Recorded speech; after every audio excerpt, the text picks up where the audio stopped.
মার দুঃখগুলোর ওপর গোলাপ জল ছিটিয়ে দেওয়ার ইচ্ছে ছিল, যেন দুঃখগুলো সুগন্ধ পেতে পেতে ঘুমিয়ে পড়ে কোথাও, ঘুমটি ঘরের বারান্দায়, কুয়োর পাড়ে কিংবা কড়ই তলায়।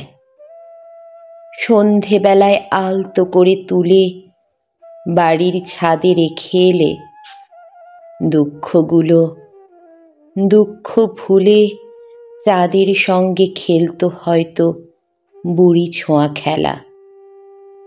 দুঃখরা মাকে ছেড়ে কলতলা অবধি যায়নি কোনো দিন, যেন এরা পরম আত্মীয়। খানিকটা আড়াল হলে বিষম একা পড়ে যাবেন মা, কাদায় পিছলে পড়বেন, বাঘে ভালুকে খাবে, দুষ্ট জিনেরা গাছের মগডালে বসিয়ে রাখবে মাকে।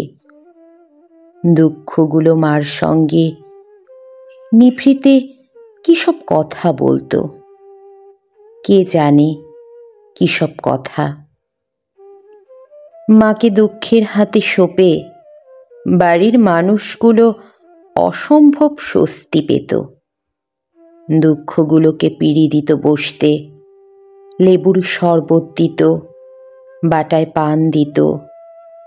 দুঃখগুলোর আঙুলের ডগায় চুন লেগে থাকত। ওভাবেই পাতা বিছানায় দুঃখগুলো দুপুরের দিকে গড়িয়ে নিয়ে বিকেলেই আবার আড়মোড়া ভেঙে অজুর পানি চাইত। জায়নামাজও বিছিয়ে দেওয়া হতো ঘরের মধ্যিখানে। দুঃখগুলো মার কাছ থেকে এক সুতো সরেনি কোনো দিন।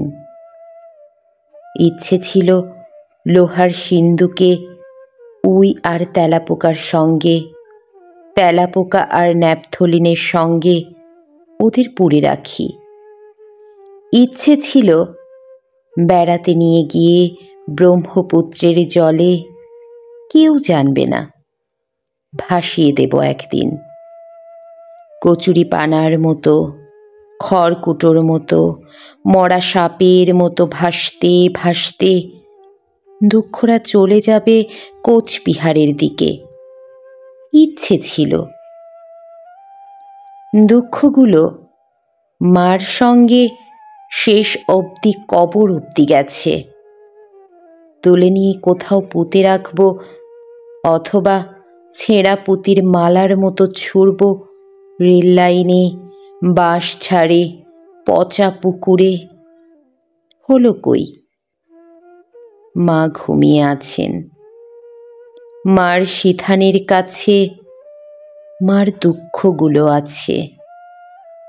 নিশুত রাতেও জেগে আছে একা একা।